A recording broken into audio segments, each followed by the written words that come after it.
సరస్వతీదేవి జననం గురించి అనేక విభిన్న కథనాలు ఉన్నాయి. ఈ కథ ప్రకారం సృష్టికర్త అయిన బ్రహ్మ జ్ఞానం మరియు జ్ఞానం కోసం లోతైన కోరికను అనుభవించాడు. ఈ కోరికను తీర్చడానికి అతను ఒక దైవిక శ్వాసను విడిచిపెట్టాడు. ఆ శ్వాస నుండి సరస్వతీదేవి ఉద్భవించింది.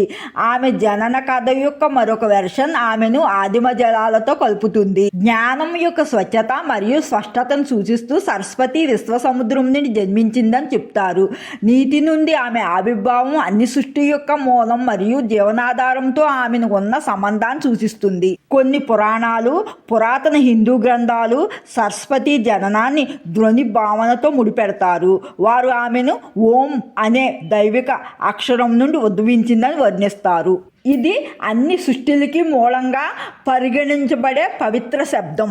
శబ్దంతో సంబంధం ఉన్న వాక్కు, సంగీతం మరియు కళల దేవతగా సరస్వతీదేవిని పూజిస్తారు.